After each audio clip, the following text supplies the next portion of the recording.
Okay, then let me start by saying welcome back, everyone. I'm very happy to see you all.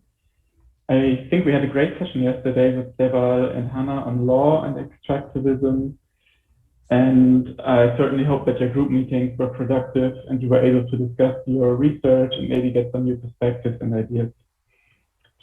Well, for today's module is called Crisis and Climate Discursive Perspectives.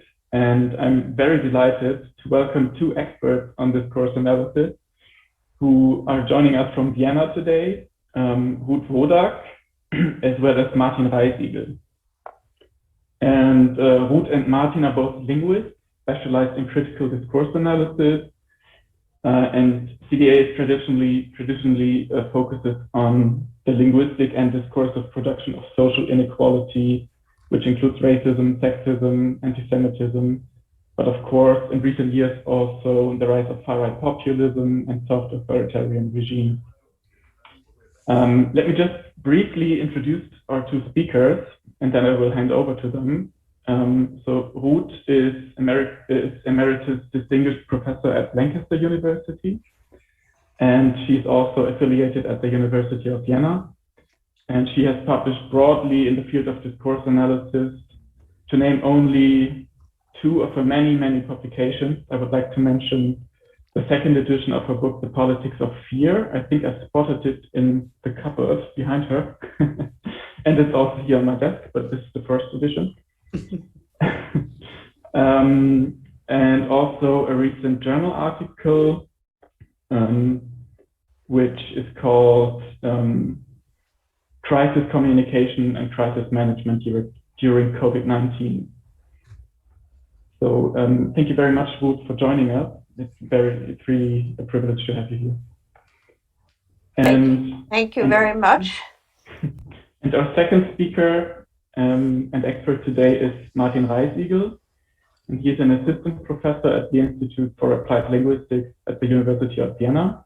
And he's also a discourse linguist and has published on, for example, and among others, the construction of the Austrian national identity, for example, in this edited volume, which is very interesting for me at the moment, and I'm reading it for my PhD thesis. On the Austrian national identity, on discourses of discrimination, and among his long-term research interests are also discourses on climate change, including the internal contradictions of these discourses. And I think this fits very well in our curriculum here. So once again, thank you very much, Ruth and Martin, for being here today. And we are very much looking forward to your talk and to the discussion. And I would say the floor is yours. And thank you again for being here. Yeah, thank you. Sorry, I would just explain the way we've organized it. Sorry, Martin, just very brief interruption. I will be moderating and also moderating the discussion. I will look in the chat. So if you have questions, please write them into the chat. And I will then try to condense them or read them to Martin, so Martin doesn't have to take care of the chat. And Martin will now start with his lecture. And Martin, the floor is yours. Sorry for interrupting, but I think it's important that people know that they can comment on the chat and that their comments will actually be voiced then and discussed. Thank you very much, Hagen, and thank you very much, Ruth, for the introductory remarks. I would like to share the screen, but I'm not sure whether I'm allowed to do that. Now I'm allowed to do that, so let me try. Let me close some windows. It works for you? So I have perfect. Just to increase it, so then I can start. Thank you very much for inviting me to participate in this interdisciplinary autumn school on capitalist extractivism. In my talk, I want to look at a complex discourse-related ecological issue, the close link between the climate crisis and the extractivist car industry that has managed via large-scale advertising campaigns during many decades to socially implement a careless car culture, so to say, that covers up and ignores the tremendous ecological damages. If I use the term car culture, then I want to stress the high importance of cars in our societies. The negative predication of carelessness emphasizes that this car culture and the extractivist car industry behind it do not pay appropriate attention to the problem that individual motorized mobility is a major cause of the climate crisis and many additional ecological destructions and harms. My talk deals with this tension from the perspective of critical discourse analysis. I can only spotlight a few crucial points of this very complex issue. My reflections are divided into 5 parts. The introduction sketches the topic, the aims, and the data of my little case study. Further, it deals with 2 things. On the one hand, I point to the significance of automobility in our present society as it is reflected in our general language use. And on the other hand, I critically approach the pervasive metaphor of growth that circulates fairly unquestioned in all sorts of economic and general public discourses, and that functions as a basic discursive pillar, so to say, of the destructive extractivist capitalism. Secondly, I will briefly outline my theoretical and methodological approach. It is a critical discourse study influenced by eco-linguistics and based on linguistic pragmatics. Then I continue with a general eco-linguistic critique of the rhetoric of automobility and try to link automobility to extractivism. In the 4th part of my paper follows a qualitative case study that problematizes the rhetoric of immoderation in printed car advertisements. Here I pay special attention to sport utility vehicles. In my case study, I combine a sort of argumentation analysis with a multimodal analysis and the analysis of metaphors, speech acts, idioms, and presuppositions. I will look at advertisements both for carbon-driven cars and a little bit for electric cars. In the last section of my talk, I draw on my conclusions. They go into the 2 directions. First, I focus on the rhetoric of automobility, the climate crisis, and extractivism in general. And secondly, I summarize my insights in the rhetoric of automobility more specifically. My conclusions also include the attempt to open up a constructive linguistic perspective, which suggests language use that invites to organize mobility priorities in a more sustainable way. The overall aim of my discourse critical approach is to contribute to the transformation towards a more sustainable mobility that does no longer rely on extractivism. Our society is strongly influenced by cars. This is also reflected in our everyday use of language. Many metaphors from the field of driving have become a part of our everyday language as collective symbols. Even those who are not behind the wheel of a car may want to step on the gas in a certain manner. Even in context far from cars, we hear and read that someone is in the fast lane, or that it is advisable to shift down a gear or to stop on the brakes in order to get around the bend, or not to drive something into the wall. Sometimes something is seen as an engine of a development, while other times someone doesn't get up to speed or goes into reverse. Driving a car has become so important that life itself is conceptualized as driving a car. In car-centered societies like ours, the conceptual metaphor life is driving a car seems to fulfill the function of a guiding principle for one's own way of life. The economic development of the car industry is often also framed by the car driving metaphor, as you can see here in a recent McKinsey company report that tells us that after the early effects of the COVID-19 crisis, the automotive industry is accelerating out of the turn and roaring back after having passed the dip in the road. This development of increase in sales of cars, and especially of hybrid and electric cars, is also framed by the metaphor of growth. And this brings me to a general linguistic critique of the capitalist metaphor of economic growth. The metaphor functions as a naturalizing legitimization of extractivist destruction of nature. The positive high-value word and biological metaphor of growth suggests that the destruction of nature and landscape and biodiversity of living spaces and alternative forms of economy beyond capitalist extractivism is to be seen as a natural process. Most of the things that happen or are committed under the euphemistic heading of growth are more or less the opposite of biological growth.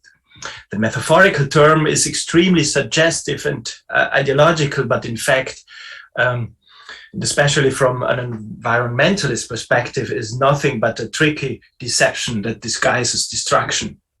The use of this metaphor serves to overlook the truth of costs of all sorts. Thus, the metaphor of growth has to be deconstructed in a language of sufficiency that criticizes the extractivist exploitation, impoverishment, and depletion that is disguised behind this high-value term.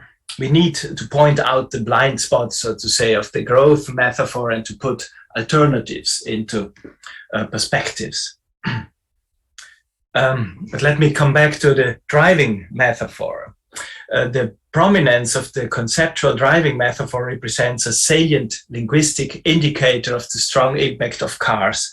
The way we talk and write about cars mirrors neoliberal capitalist societies and to related imperial lifestyles. To illustrate this is the first aim of my paper. The second central aim is to indicate an alternative speech and counter speech that fosters a more sustainable mobility. My qualitative case study on car ads in newspapers is part of a more comprehensive and still ongoing research project entitled Language Compass on Mobility and Nutrition. This project is funded by the Mercator Stiftung Schweiz.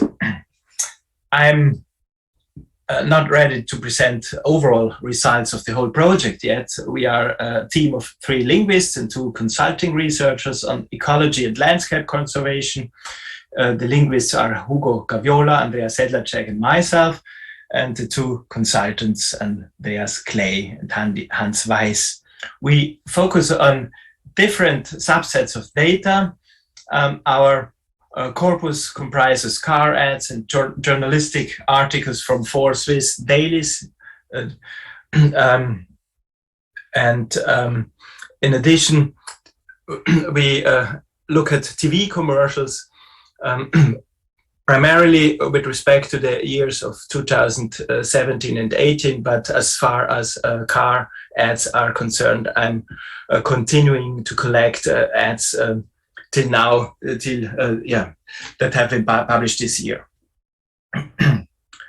The case study is undertaken from the perspective of applied linguistics, which combines critical discourse studies, pragmatics, and eco-linguistics. My discourse critical approach is based on a scientifically founded ethical stance that advocates the protection of nature, health, and sufficiency of life, and takes climatological warnings of the climate crisis seriously. Discourse critique is intended here as a constructive social critique. It has an ecological alignment. Eco-linguistics attempts to understand the relationship of humans to their environment through the linguistic analysis. In practical terms, eco-linguistics aims to contribute to more sustainable thinking and action through language and discourse criticism in the sense of an ecological, social, and economic sustainability. The idea of sustainability is guided by principles of sufficiency, efficiency, and consistency. Sufficiency refers to the satisfactory frugality in production and consumption of goods. Efficiency means the technically effective and economic use of resources without rebound effects and similar damages. And consistency is formed by nature-compatible economic cycles with a lot of recycling without loss of quality and waste minimization. My research object consists of car advertisements. Therefore, I take into consideration literature on business advertising. Second, transdisciplinary perspective requires also to look at research on transport planning, transport policy, and mobility management.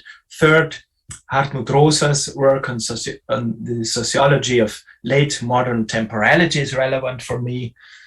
And in addition to the history of the automobile and sociological studies on automobility. Of course, social studies on extractivism and post-extractivism are most relevant for my topic. With respect to this, you had the occasion to read the paper on greening extractivism by Daniel Macmillan Voskobojnik and Diego Andreucci. This article has to be kept in mind when it comes to contextualize the car ads for electric cars that are becoming more and more important and booming now. Furthermore, the multimodal semiotic nature of the advertisements suggests that social semiotics has to be integrated in the methodological framework.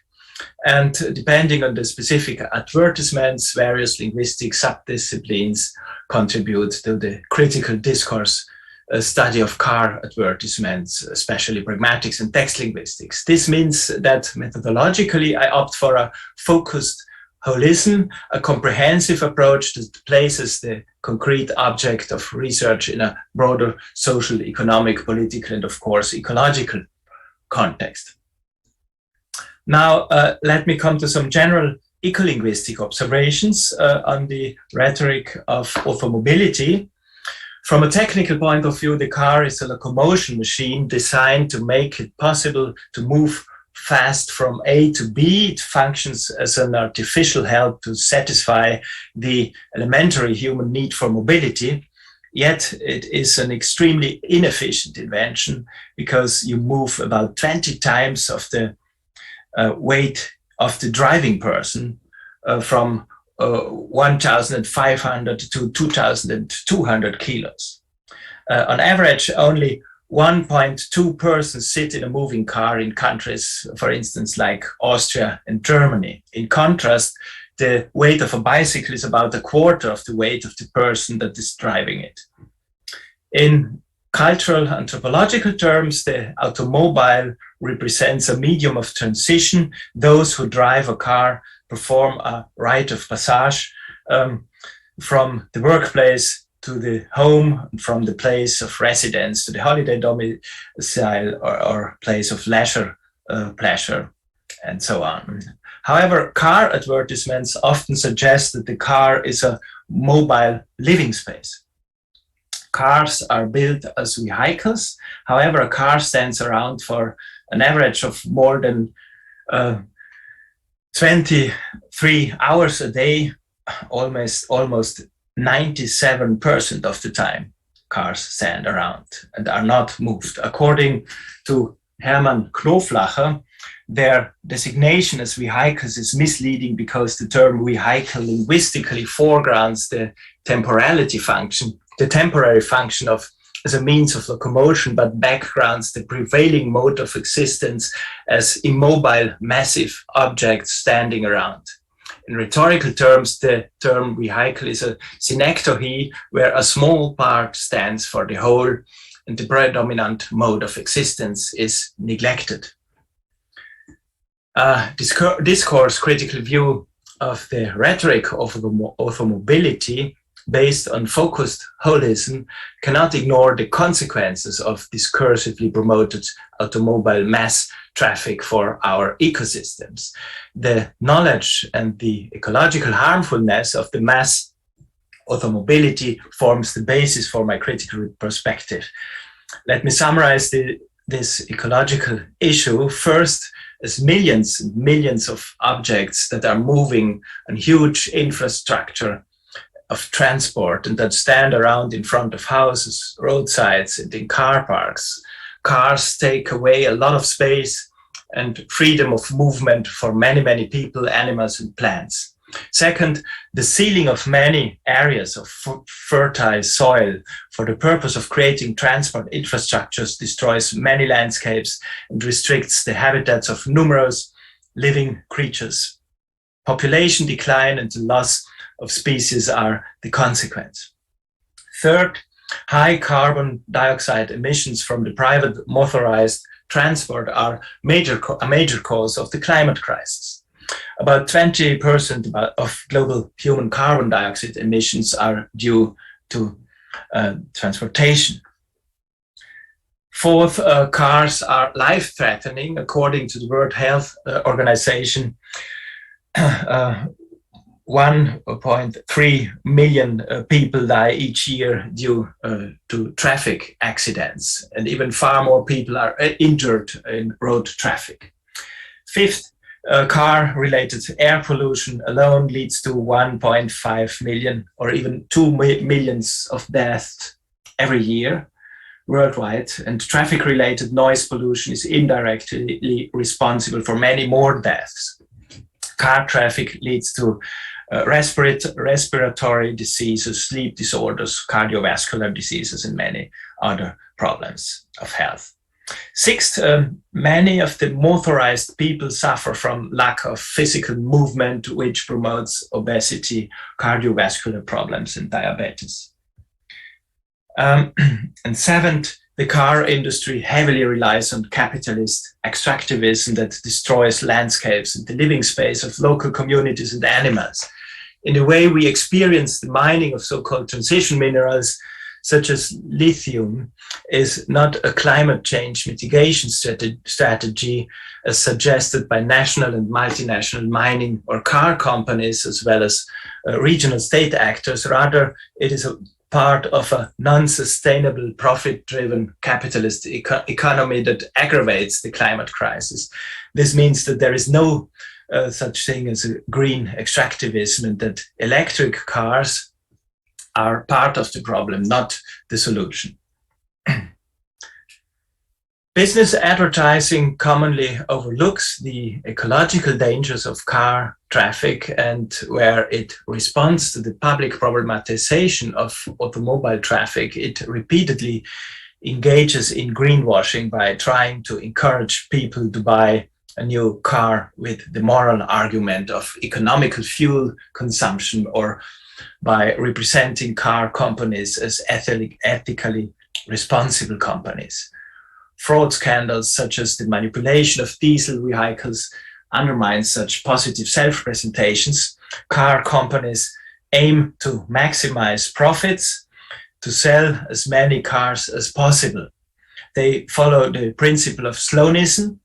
It is based on the market strategy introduced by Alfred Sloan of continuous differentiation of car brands in the sense of a planned obsolescence. Rapid changes are made to the appearance, to the technical features and the performance of the product, so that people are encouraged to buy a new car earlier, every few years, so to say, even though their car is still okay. The car industries have managed to convince many people that cars are more than machines. Automobilism has become an ideologically legitimized and economically very profitable technical and cultural system. The car functions as a collective symbol. It symbolizes lifestyle, prosperity, technical progress, and innovation. As the advertisements analyzed in my case study, cars are associated with freedom and adventure, dynamism, mobility, and sportiness. However, the cult of freedom not infrequently escalates into a reckless elbow mentality in road traffic. In view of the dangers of accidents, safety is an important argument in car advertisements. Especially sport utility vehicles are advertised with this argument. However, since they are so large and heavy, they increase the risk of injury for anyone cycling, walking, and driving smaller cars. Cars symbolize power, potency, virility, masculinity. Sometimes they are technical extensions of the self, so-called muscle cars, or even phallic extensions to serve some narcissist needs. Cars are also often symbolically linked to sensuality and sexual attractiveness. So as dream machines, cars fulfill many compensatory functions. And how this happens will now be examined by looking at a few car ads as my corpus.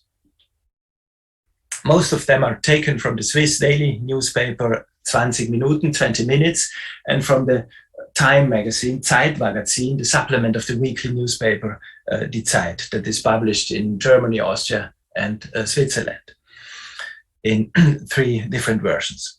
The ads are advertisements that introduce a new product, so-called introductory ads. The first example is an advertisement for the SUV Audi Q3. The car is advertised with a rhetoric of increase, which focuses combines two short sentences in the slogan "So viel jetzt oder nie gab es noch nie." The 2 sentences are "There has never been so much before, and now or never." With the first sentence, an assertive speech act is performed. It claims that the new product offers the most ever in a sort of superlative. The second part of the slogan, "Now or ever," is a directive speech act. Potential car buyers may take the chance now or let it go forever.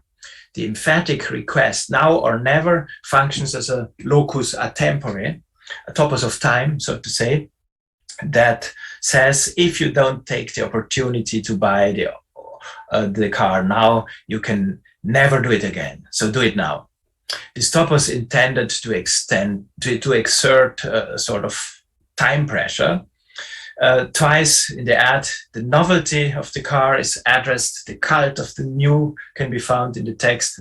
For instance, at the bottom of the image, here we read, "The new Audi Q3 is an all-round talent for every moment. It promises not only roominess, but also numerous infotainment highlights, such as digital cockpit. During the journey, clever assistance systems support the driver and provide even more comfort." End of quotation. Here, the car is humanized. It is imagined as a person who, as an all-rounder, has talent in all areas, meaning that it can drive both in the city and unsealed terrain, and under different weather conditions. The machine is also metaphorically attributed the ability to speak. The car seems to be able to perform a commissive speech act to make the promise of being spacious and of being able to provide many highlights of information and entertainment. The text concludes with a comparative construction that promises even more comfort. If you look at the visual aspects of the multimodal advertising, we can see an image composition that is divided into 2 parts, with a centralizing figure in the lower half of the image, where you can see the car. The advertised product is circled. The circle is formed by the letter Q, which is an abbreviation for quattro. The car was photographed laterally and diagonally from below, which suggests its dynamics and power. The advertisement plays with the pictorial overlays and reflections. In the background, we can assume a lake, behind which a mountain range runs. Above the mountains, we see a sky with blue, gray, and orange clouds. And above, we see a young man with a beard and wind-swept long hair. He is leaning forward and smiling, and gives the impression that he's looking at a smartphone on which he's eyeing his car of desire. The ad targets young, dynamic, and digitally well-versed men who are looking for adventure. So this ad makes us use of several collective symbols. It stages the new closeness to nature, digital progressiveness, comfort, sportiness, adventure, and freedom. The anthropomorphic vehicle, it seems, can communicate with the male driver that is addressed. The visual promise of the close to nature driving adventure is at odds with the car's market shouting rhetoric of increase and the very high carbon dioxide emissions. So this new car is the opposite of ecological sustainability. Let us look at the second example. It is an advertisement for the Seat Tarraco midsize SUV from Volkswagen. This car advertisement relies on a rhetoric of the maximum. Viewers are directly addressed with the request, no more compromises. The advert more presupposes, in conjunction with the negation that compromises have been made so far and that it is now over. Compromises are made in order to move normally towards each other in a situation characterized by a divergence of opinions and of interests. The target group of this car ad should no longer compromise but be rigid. Now, what is uncompromising about this car? It is large, has room for up to 7 people, a weight between 1,600 and 1,870 kilo, and emits 227 grams of carbon dioxide for each kilometer, so quite a lot of greenhouse gases. The car company may perhaps relate the call for stopping compromises to size, driving pleasure, and safety. Probably the company does not want to highlight carbon dioxide emissions to be explicitly understood as uncompromising. In the lower part of the ad, the company makes a compensatory offer of the immodest demand. There we see a casually dressed older beard man sitting on a wall. The next in the rectangle at the right side of the bottom reads, the new Seat Tarraco, now with an early bird bonus from Euro 29,990. Dynamic design, sporty handling, space for up to 7 people, and we think mobility further. With the acquisition of the Seat Tarraco, we gave you an e-scooter Seat EXS, powered by Segway and so on. As we said, no more compromises. End of quotation. So, in addition to the claim of dynamism and sportiness, the gift of an e-scooter is promised for an acquisition of the car. The e-scooter is supposed to be an element of future mobility. The e-scooter can be interpreted as a supposedly ecological fight leaf, so to say. Let us look at the third example. It is the advertising for a BMW X1. This ad also follows a rhetoric of enhancement. In the top right-hand corner, it promises action, more connectivity, more space, more X. And at the bottom right, less consumption, more driving pleasure. The intensifier more appears 4 times, so it employs this persuasive rhetorical construction quite extensively and excessively as parallelism and a figure of the 3 at the top and as a contrasting pattern at the bottom. From the point of view of efficiency and consistency, the antithetical construction, less consumption, more driving pleasure, is particularly problematic if lower fuel consumption means that the car is used more often. As a consequence, then we face a rebound effect. Technical innovations that lead to energy savings are cancelled out, where the more efficient car models are built larger and heavier and equipped with additional comforts such as large air conditioning systems and digital devices. This boomerang effect can also be seen where the car ad says that the new model is larger than the previous one.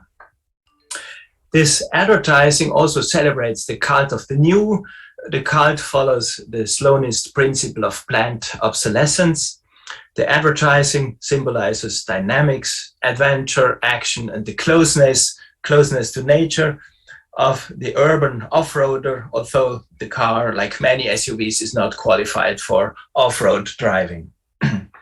The skyline of a city is suggested in the background, expressing the idea that the supposed all-rounder is also suited for the escape from the city.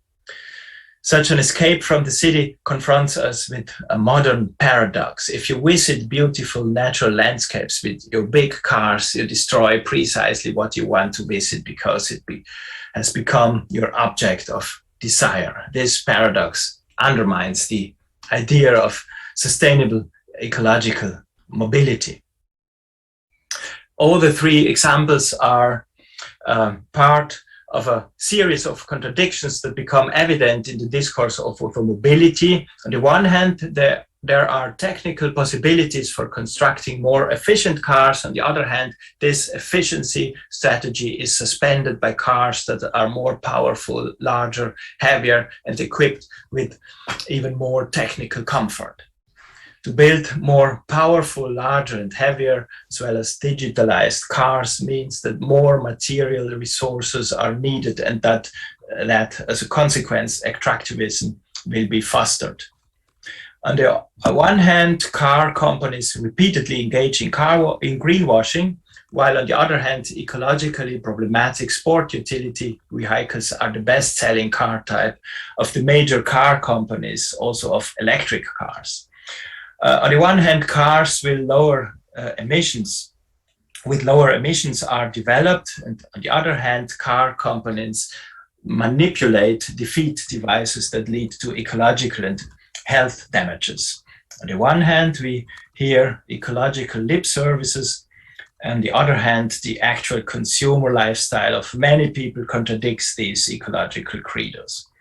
On the one hand, cars have been elevated to symbols of freedom. On the other hand, the construction of car-friendly infrastructures and the mass traffic attracted by these structures restrict the freedom of movement of those who are not in cars or stuck in a traffic jam. On the one hand, electric cars are hailed as the emission-free cars of the future. On the other hand, their production is ecologically highly problematic and energy-intensive and furthers harmful extractivist practices like those that have been focused on in the article by Bosko-Bojnik and Andriucci.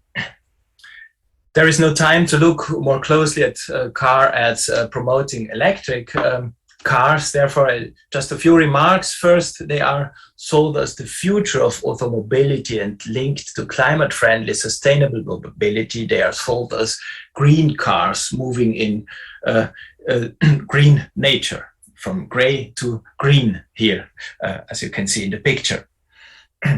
They are represented in close touch with nature. The car company Volkswagen suggests that the company is already moving on the way that leads to zero greenhouse gas emissions. This is a greenwashing promise that the company will never be able to hold, since the production of electric cars is extremely energy demanding, and since there will be an extremely strong demand for electric power for cars in the future. The car ad that promotes the car model ID4, Volkswagen also stresses the state-based mobility subventions for electric cars. This public subventions are an enormous help for the car companies, but they will not help to cope with the climate crisis, but primarily help to cope with the crisis of the car industry and to sell millions and millions and millions of new cars that aggravate the climate crisis and harmful extractivist practices. This brings me to my conclusions in two parts. The first one refers to extractivism in general terms, and the second one to the specific rhetoric, excessive rhetoric of the increase that I've tried to illustrate by a few examples of car ads. Extractivism is the dark flip side and material, practical, and as well as ideological precondition for the capitalist logic of increase, which also underlies the rhetoric of automobility as it is reflected in car advertisements. This destructive flip side that is aggravating the climate crisis and many other ecological as well as social disasters remains hidden in the blatant rhetoric of increase as a blind spot, so to speak. This Janus-like backside of extractivism persists even where the transition from fossil to post-fossil energy production, that is to say the electrification, is pursued where carbon-powered car mobility is replaced by electric car mobility. This is because the car companies try to make as much profit as possible to sell as many cars as possible and violate the principles of sustainability, especially sufficiency and consistency in the production of and the sale of cars. In order to cope with the climate crisis, it is necessary to definitely abandon the destructive capitalist logic of increase, which, among other things, is naturalized by the mendacious metaphor of growth that is extremely pervasive. This metaphor functions as a widely unquestioned means of legitimization of predatory mining and destruction of nature, as well as more sustainable forms of life and economy. Discourse criticism can help to make people aware of this destructive system and its discursive legitimization, and to motivate them to change their lifestyle, hopefully. The second part of my conclusions relate to the specific rhetoric of automobility that is strongly metaphorical, that contains collective symbols taken from the sphere of human beings. There you have a lot of anthropomorphic metaphors that frame cars as human beings, but also in addition you have metaphors that animalize the cars, that try to construct a very close emotional relationship and that sexualize the cars. The basic element of the language of advertising that advertises cars, as I have identified them, is that this language of advertising follows a rhetoric of increase and excess. It promises a lot more and more and more, works with a lot of superlatives and pragmatics and semantics of delimitation, so to say. The car ads do not tell us almost anything about the ecological threats we are faced with when buying a car and driving around. My approach of a critical discourse study combined with an eco-linguistic perspective is an approach that tries to foster a holistic thinking that goes beyond the linguistic dimension in the strict sense, that tries to show the environmentally destructive effects and to show the and question the discursive contradictions, including the greenwashing that makes it so difficult to deal with the ecological threat we are faced with. And of course, it tries to demystify the motorized individual automobility and the discourse-based demystification. In contrast to this, I would like to propose a language of sufficiency that works with topoi, with argumentation schemes that stress that enough is enough, that quality is more important than quantity, that it is enough, that small is beautiful, and so on. And one idiomatic saying that can be used to counter the problem is the paradoxical phrase "less is more." This antithetical topos of quantity inverts the logic of increase, which is frequently used in car advertisements. Less here refers to sufficiency, efficiency, and consistency. In other words, the topos tells us that there should be fewer cars. People who don't need to drive should choose more ecologically sound modes of transportation, and those who do need cars should only drive if they can't avoid it. The few cars that are necessary should be smaller and lighter than the average of today's cars. For SUVs, this means that they should be no longer produced. The remaining cars should be technically more efficient without efficiency being undermined by rebound effects. Cars should be replaced less often with new models. For car companies, this means saying goodbye to slowness. And this can be combined with the first part of the dictum, less is more. In this context, the fundamental avoidance of traffic remains the primary goal. It goes without saying that sustainable development of this kind cannot be left solely to individuals with their lifestyles and personal decisions to buy. Far-reaching political measures of mobility management are indispensable. The quantitative restriction of automobility goes hand in hand with an increase of quality. Less automobility traffic leads to more genuine automobility in the sense of human self-motion under one's own power. Less automobile traffic enables more high-quality living space for many. Less motorized car traffic leads to more health and thus to a higher life expectancy. Less motorized car traffic means more recreation, but also more money saving and conservation of natural resources.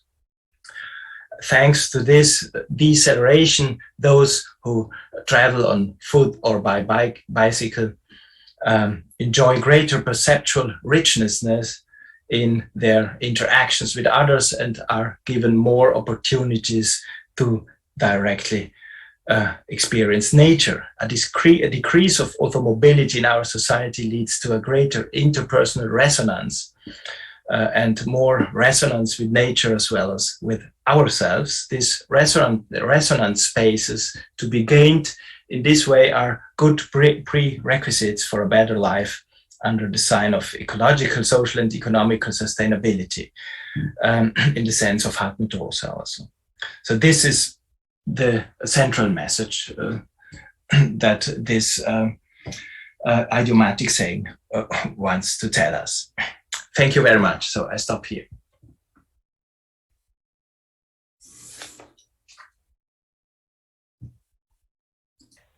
Thank you very much, Martin, for this really insightful and very interesting lecture with so much things which we could also discuss. To date now, I don't know, Hagen, how much time do we have for the discussion? So I think we 10 minutes after your first remarks, and then after that we have 1 hour until 4 o'clock to discuss in detail what Martin just presented. If that's okay for you. Yeah. So I can make some remarks and then there's more discussion. That's Excellent. So I will only be very brief because I really think this is very interesting, and as I know Martin's work quite well, it's also a new direction which I think is really fruitful to look at both the verbal but also the multimodal realization of this late capitalist affordances which we are confronted with. And I think there are maybe 2 or 3 issues where I would ask Martin to maybe elaborate a bit more, because that was very condensed, obviously, because you didn't have so much time and it's a huge project. One of my issues or problems with the ways of how to counter the climate crisis is that social aspects are maybe not taken into account enough.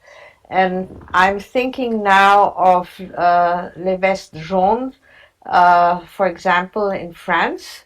I guess all of us remember the huge rebellion, which then spread out to many other topics in France once Macron decided to make fuel much more expensive. And if you take only one dimension into account, which is the destruction of nature through cars, and the danger which this causes to our air and to the natural resources, as Martin has elaborated in detail, we might forget that some people rely on cars for work. And especially in this French example, it was also the issue that there were not enough other possibilities of mobility to substitute cars. Now, if we really want transformation, which I would, of course, support, and I guess all of us would support saving our planet in this general term, it would also mean that public transportation has to be enlarged very quickly, actually, not just in some project over the next 30, 40 years, but basically now. So that these people who rely on mobility, and not only on bicycles because they have to take heavy things and their work is combined with mobility, or getting to work means that they have to travel 50, 60 kilometers or much more in one direction every day, that this has to happen. Yeah?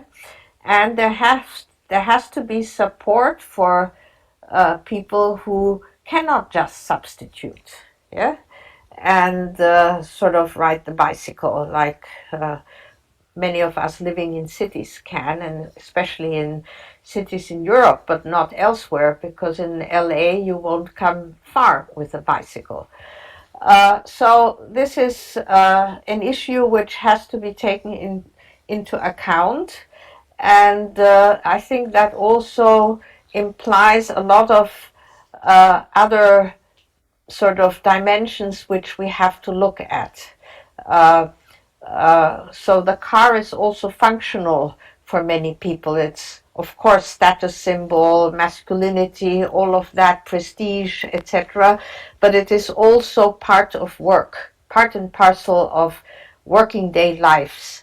And I think that's one aspect which we are not allowed to forget, because otherwise we have Les Vestes Jaunes everywhere, and legitimately so.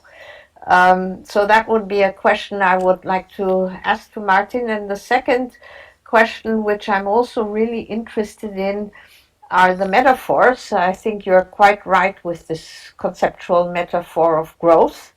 I think it's obviously part of what we experience with cars, but also other um, objects of desire, yeah, in modernity and postmodernity. And I think that we need to look at emotions on the one hand. I just said desire, yeah. So the ad appeals to many emotions, which I think is important to analyze. But the other metaphor, which I think is also important to include, is competition. So capitalism, and especially neoliberalism, is founded and substantiated by competition, the race to the top. Yeah, who's first? Individualism, competition, market are sort of deregulation are parts of neoliberal mindset, and competition together with growth, I think, might be even stronger as a combined metaphor. Or I would be interested how you see that. There's some work by Chatiris Black on competition and the race to the top as part and parcel of neoliberal discourses. And especially in the pandemic, we saw, as you know, Martin, in Austria, the constant competition with other countries. We are better, we are first, we are this, we are that, the rankings which have taken place. And of course, cars are part of this as well, because wealth is counted by rankings, and if you have more than one car, and which car, and so forth. So this is another dimension which I would like to contribute to this discussion. And the third, I think, important issue is what you also said briefly with temporality. And I would ask you to elaborate a bit more on temporality. Does it mean we are faster by driving, which is frequently not the case, because frequently we are slower than public transport, especially in cities which have tubes. So you get stuck in traffic jams, but you don't get stuck in public transport. So, or is it the case both with airplanes and cars and other objects of mobility that we cannot take the time to take the train, so we have to take the plane or we have to take the car? So again, we have this contradiction, or at least tension, between public and private transport, and also the costs for that, which I think is important, because if a whole family with 4 kids takes the train or another way of transport, it costs much more than if you have a big car, where you load everybody in and the whole luggage and you drive somewhere. So I think these are important issues, at least, to think about. And then we have a lot of questions in the chat, which I will condense briefly in a moment. But first, I would like to thank the organizers for giving me some time to give some comments to this really insightful and excellent lecture. And I'll ask Martin to respond. Yes, of course, it is important to take into consideration many social aspects, many geographical aspects, gender aspects, and many other, and with respect to also mobility, and its relationship to the climate crisis. If we look at a city like Vienna, we are very happy and can say, yeah, the public transport system is very, very good. Most of the people would not need to drive around by a car. They can use the bicycle, or they can move by feet. Or the city is small enough. It's not so big. Then maybe, for instance, also Berlin already is. I've been living in Berlin for some time, and there I had to learn that it takes an hour and more to move from the Freie Universität to the Humboldt Universität by bike. I was lucky to live in Schöneberg, so it was half of the distance in both directions. So there are many questions that have to be taken into account. But if you take the example of Vienna, I'm convinced that 80% of the people do not need a car. And if we look at the studies, we learn that most of the moves are less than 5 kilometers. So this would be a point that we need an education that makes people clear where it is really necessary, maybe for some people, for a few people, to use a car for work reasons, and where it is not necessary. You can plan your life in a way that it is not necessary to move to the other end of the town to let your children attend an international kindergarten, for instance. So I'm thinking of my neighbors. If you make another choice, it is possible to move without a car. I have personally made the experience that it is not necessary to have a car. Although I have 2 children, and it was no problem to move with the 2 children in the time they were very small. Now they have started to move themselves by the bike. So I think we should look very closely at the specific case and try to find out whether it is really necessary to use the car. Of course, there are workers who have to move heavy things, and people that are not able to go. These are, of course, groups of persons who may also in future be forced to use a car. But most of the people don't need it. In a city like Vienna, it's different. If you live on the countryside, of course, if you decide to move from Vienna, where you suffer from the traffic, to the countryside, then you are also deciding to produce a lot of additional traffic, because you have to move from the countryside to the city, where you don't have a public transport system.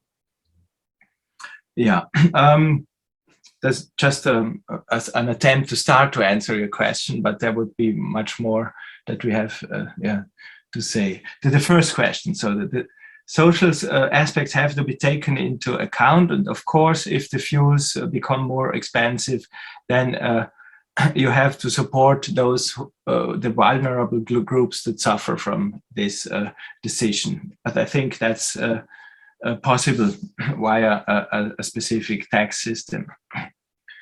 The second question, it's thank you very much for introducing the second the metaphor of competition. I have to think a little bit about the metaphorical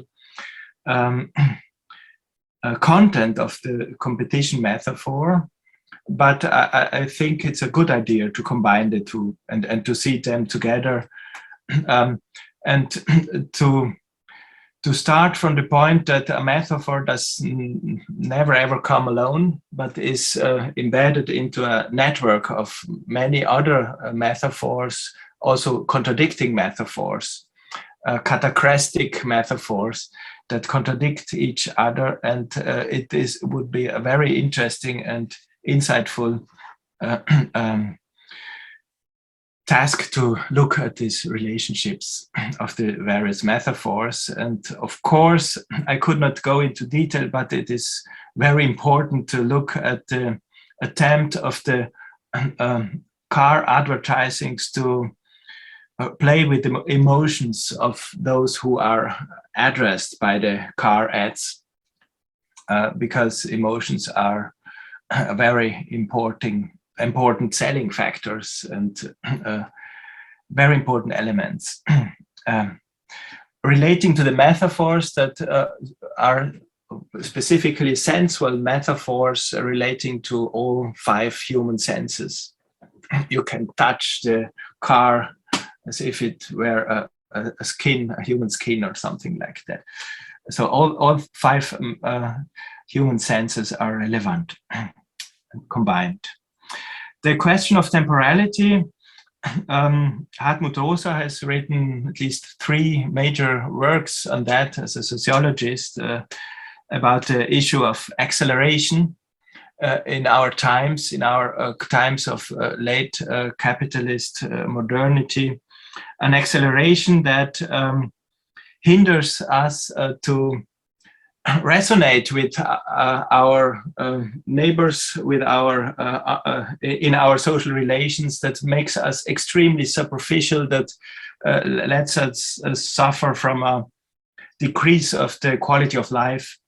And so here, slowing down would be the recipe in many areas of the life. And we had this experience when the pandemic crisis of the COVID-19 pandemic started, that we experienced this slowing down with many positive effects for some people, for at least for me, but of course also with many problems, but problems that relate to the physical distance and the social distances. And it was, of course, very interesting to see how the discourses during the COVID-19 crisis became more and more nationalized. This renaissance of nationalism in many countries. You mentioned the example of Austria. It was a very contradictory reference to the national appeal to the nation, because on the other hand, the globalized capitalism has contradicted this nationalist appeals. If we think of the scandal of the masks that had been imported from China and sold as made in Austria, for instance, a very blatant example of the economic reality that contradicts the nationalist appeals. And we had the example of Sweden. They had also a very nationalist discourse and feeling themselves the masters of the crisis. All very important issues that we have started to analyze as applied linguists. Yeah. Thank you, Martin. Yeah. Thank you, Martin. We have much to discuss when we meet each other again, face to face, finally, yeah, after all this time in Zoom. I will try to condense some of the questions and always take 3, because we've got a lot of questions. And then you have possibility to answer, and then I will come with the next questions. There were some questions about the issue of racialization. Racialization of the advertisements which you analyzed. Obviously, they are Swiss ads, so one has to contextualize those ads as coming from Switzerland and Swiss and German, also the German papers. But there's the question if there is a Eurocentric perspective in this project, if mobility has a different kind of meaning in different parts of our globalized world and societies. And there are several questions which sort of now in a condensed way I would like to pose as one here. Another question which has different aspects in different chats is about the role of the governments on the as Daphne Bitran says, on the glorification of cars. Obviously, for example, if you look at the German economy, car industry is massive, and thus the arguments from the car industry play a massive role in policy making, because there are also hundreds and thousands of jobs connected to that. So what is the role of governments? And if we also look at, and that's another question, in the US where towns are desolate because industry left, also old, like Detroit, cities which were centered around cars. This is a big political problem, which, for example, Donald Trump very successfully addressed. So this is another whole issue which was addressed in these chats. And finally, there's some chats which would like to know more about climate justice movements, how those address new counter strategies, also on a rhetorical discursive level. And if you know something about the counter discourses, not only Fridays for Future, obviously, which we all follow. And I will stop here now. So these are 3 questions, and then there are obviously more. Yeah, a lot of very important, interesting questions, and I cannot do justice to them by answering them. So I can just try it. The aspect of racialization of ads, on the one hand, the car companies are acting as international companies, so they are producing sometimes different car advertisements in different countries for their different groups they want to sell the cars. There are also there have been racist decisions to delete sometimes colored people from advertisements in different cars when addressing white people and so on. Yes, there is this dimension, but we did not look at it because it was a project supported by a Swiss organization, and our data, so the project was primarily located at the University of Bern, and the data were Swiss newspapers and Swiss media, although these media also refer to international ads that have been implemented in the media. Is it do I have a Eurocentric perspective? Yes, I think in part I have a Eurocentric perspective. That's right. And the picture is much more complex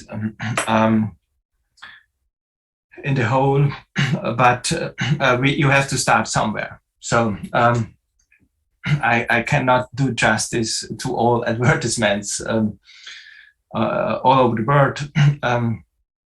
There are some studies comparing advertisements in different countries with respect to your European university, a comparison of Italian and German advertisements, where we have also some differences in the car cultures, and the picture becomes much more complex if you look at other continents. So forgive me, I'm not able to look at everything because the approach I'm preferring is one that tries to have a close look at the micro level, and this makes it even more difficult to take all the interesting things into account that are important.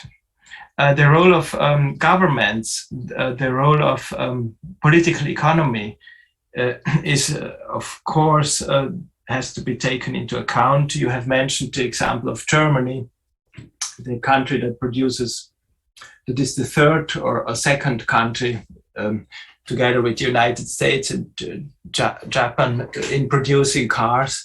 So here, the importance of cars in the German society is even greater than, for instance, in the other German-speaking countries. If I just take Germany, Austria, and Switzerland, but also in Austria, you have a lot of jobs depending on the car industry.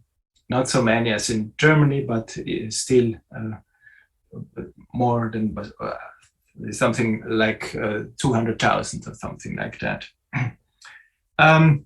You mentioned the example of LA. Now you mentioned the example of Detroit. So here it is important to take the historical dimension into consideration. If we think of LA, the car industry managed to destroy the public transport system and to abolish the train system because they had the interest to sell cars to everybody. And so here, it's also interesting to look at the close interaction and cooperation of politicians and car companies, for instance. And yeah, this has to be taken into account. It's absolutely important. I have looked at Fridays for Future movement, but not yet to other movements. Extinction Rebellions, of course, try to point the finger to the issue of traffic when they are blocking the streets. But this would be a very important, interesting case studies that has to be done in the future, but I have not been able to do that yet. So all these questions are huge, and of course I'm also not doing justice to all the questions, which are sometimes very elaborate, and maybe Hagen or Ulrike can save the chat so that Martin could then reply more extensively to some of the questions. That would, I think, be very useful, because there are some very, detailed questions which we don't have the time to really go into. I just would like to mention that there's another level of counter discourse, which is justice. And I would just like to mention two approaches right now. One is the approach by Philip Sands, a historian who just gave lectures in Vienna. That's why I heard about it, who's suggesting with many other scholars that we should involve a new term also in human rights, which is ökozid. Yeah, sort of like genocide. There is a massacre of nature, and that people should be taken to court because of that. And actually, Bolsonaro has been accused at the international courts right now for his destruction of the Amazonas and also of the indigenous people there. And so if that will work, Bolsonaro will be taken to court. So there's another whole level right now, which is starting, which I think is extremely important. Another level of actually legislation, discourse, justice in a transnational way. There are quite a number of chats and questions surrounding the notion of elites. Michi Knecht has also addressed this issue. that there is a lot of critique about the so-called bobos and certain elites, that they are so privileged that they can actually well, they live in cities, they have enough money, they are privileged, they can use bikes because they have jobs where, you know, you can easily get there and you don't have to drive or get there hours and hours. And of course, Vienna is exceptional because it's a small city. Let's talk about London, which is very different, or Paris. And also that these elites turn to slow food, they are vegan, they're this, that, and the other. Yeah, so there's a whole approach by certain elites. Frequently, they are voters of the Green parties who can afford being ecological. Yeah. And other people can't. So I think this is an important discourse, and there are big debates about that and struggles. And the far right is taking another perspective, again, another sort of way of talking about it, which is that we have to have the freedom to decide. Yeah, the liberty. The same like freedom to vaccinate or not vaccinate. So we also have the freedom to decide if we drive or not drive. So there's a whole far-right discourse which have suddenly colonized the notion and concept of freedom and democracy and democratic rights. So I think these tensions and struggles should be really addressed. And Michi Knecht has also addressed the pop culture and other domains in our society which are part and parcel of these discourses. There is also some issues about the scooters and other sort of ways of mobility, which again might be only available for certain strata in our societies, and also more the urban spaces and not so much the rural spaces. Then there is also chats in which is addressed that we have spaces where, for example, I know that from South Africa, I also know it from Israel, I know it from several countries, there are collective taxis. Yeah? Because riding trains is dangerous, and so there is a possibility to use taxis, and you know, big taxis pick cars and they pick up various people, and they're also very cheap. Yeah, and that's a way of mobility because there are no other ways, and riding trains, for example, might be very dangerous in some parts of the world. So there are all these contradictions, and of course I know that Martin will say, and I would say it as well, that you have to be case for case and context dependent. But maybe you could talk a bit about these contradictions and how to, in a critical discourse way, how to address all these different tensions and contradictions.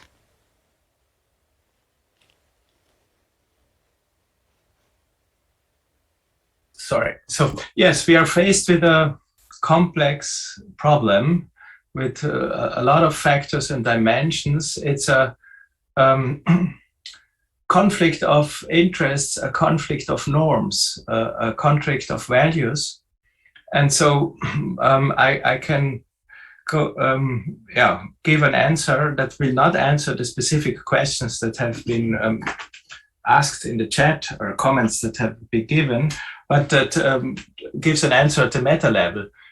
We can try to work with all these contradictions, conflicts of interest and norms and values by entering language play called argumentation that tries to deal with all these conflicting issues and to bring all the parties that articulate their different interests into the room, and then to try to find at least some solutions.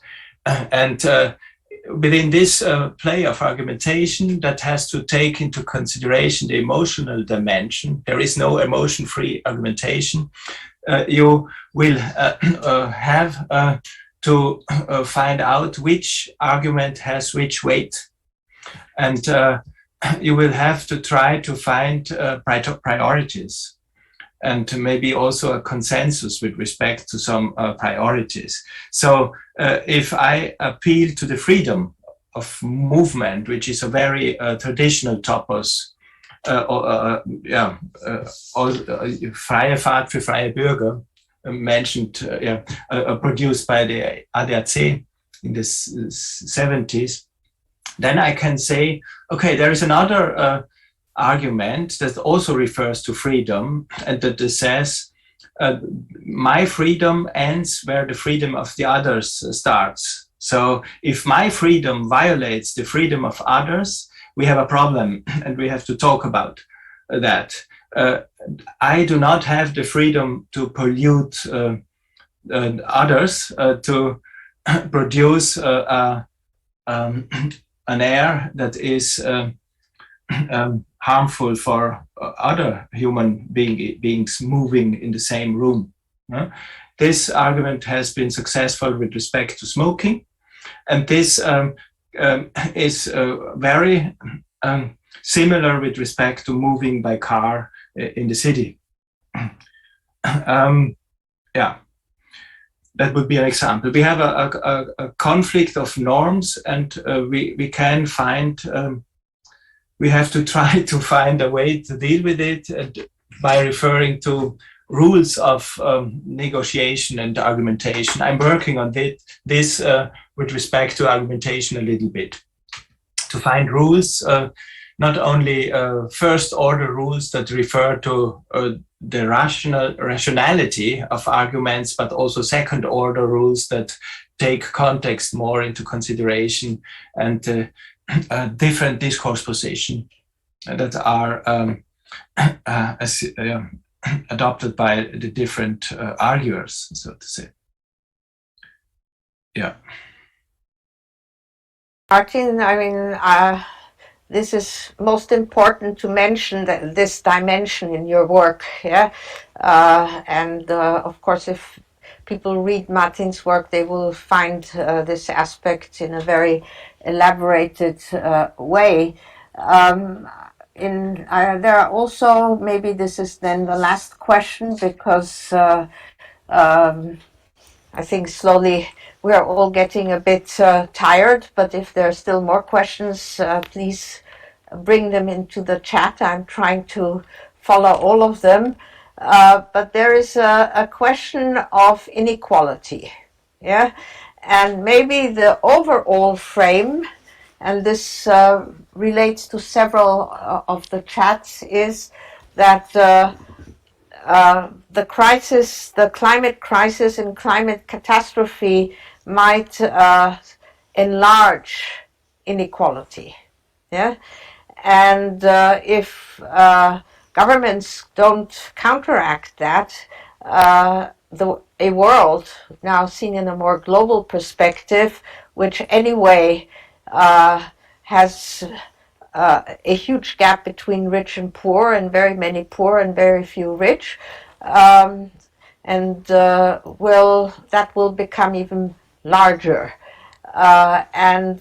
So maybe the whole research might be sort of connected to research about also inequality and the transformation of capitalism, or sort of the economy, especially also, again, Michi Knecht mentions Bourdieu, yeah, so of course, and I absolutely agree that if we don't succeed in some way to counteract this obvious gap, which might get larger and will get larger, there will be a huge other crisis which we already have and which has been substantiated by the pandemic anyway.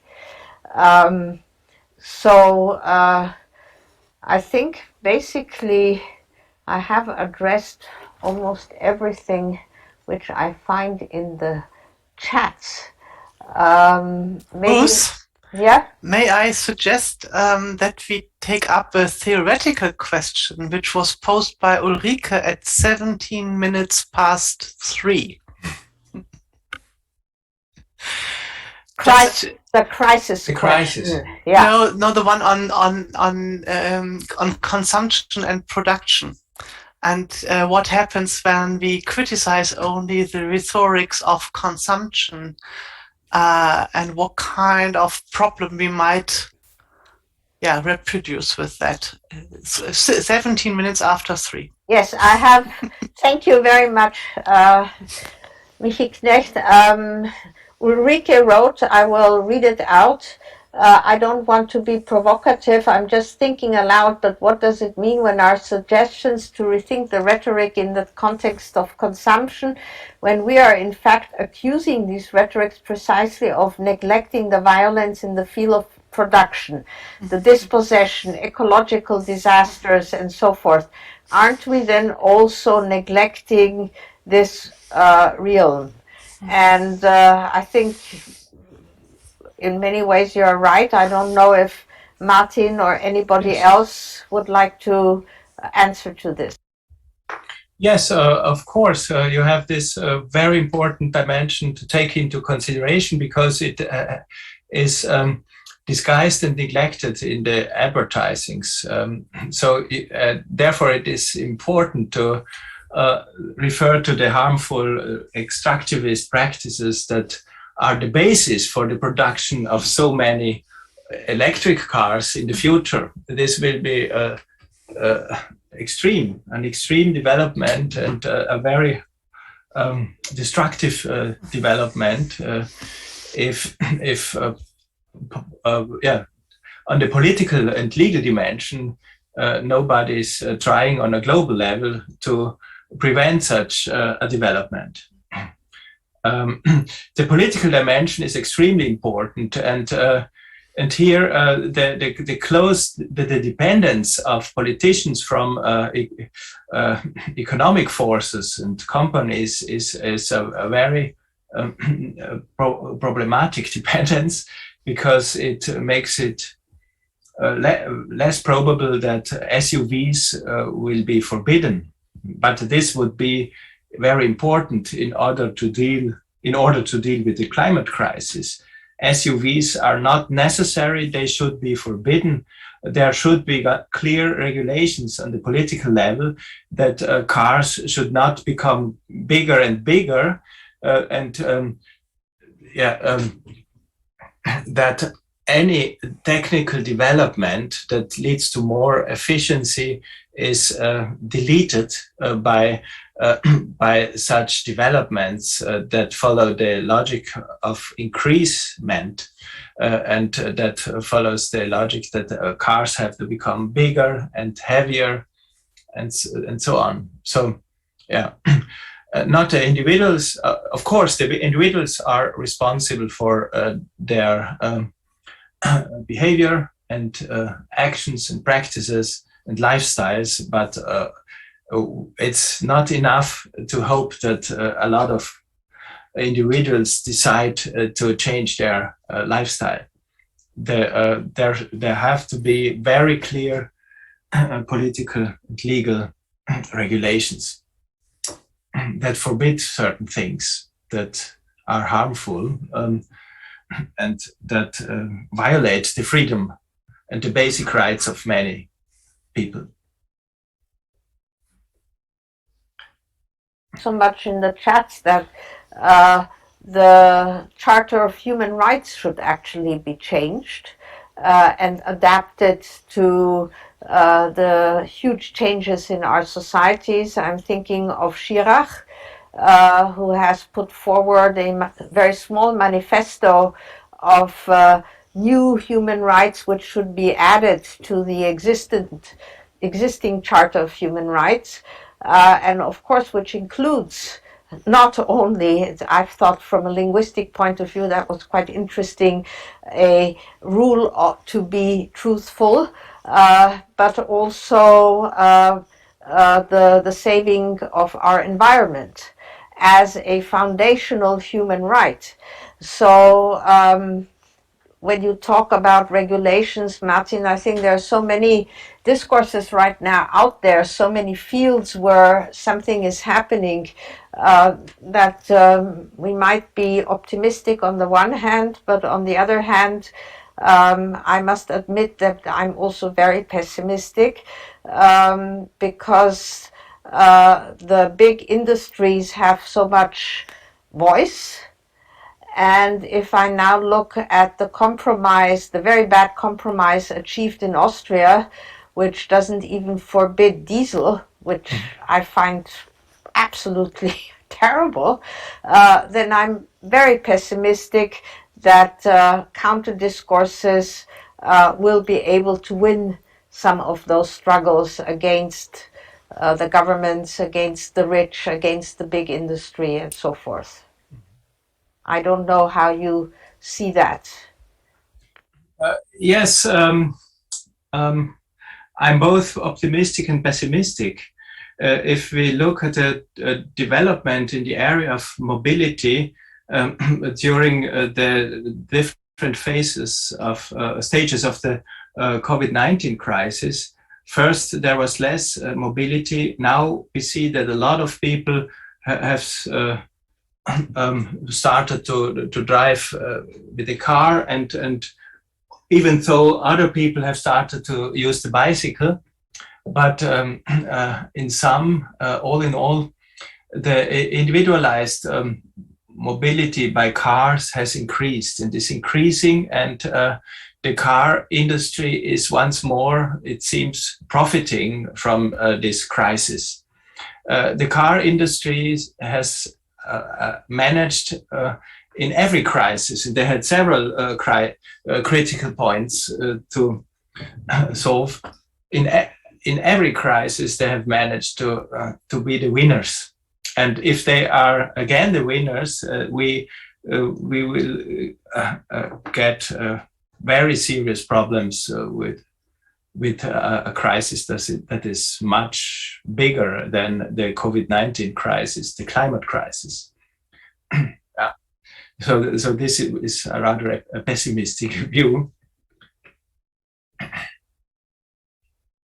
I think, we as applied linguists, we can try to make clear that communication is a key factor in this crisis, and that it is not enough to refer to a overstretched concept of the narrative in order to look at what happens when people talk about the climate crisis and mobility crisis, but that from a linguistic point of view, there are many types of speech acts and many textual patterns that are much more relevant in a pragmatic, practical sense than narratives. Narratives talk about the past and produce a close unit that refers to a chronological order in the past. Narratives can be used to argue, but we need instructions, so to say, guidelines that guide people to change their life much more. And this had nothing to do with narratives. So that would be a contribution of applied linguists that try to discuss with social scientists and to show that they are using some concepts that could profit from a more linguistic expertise.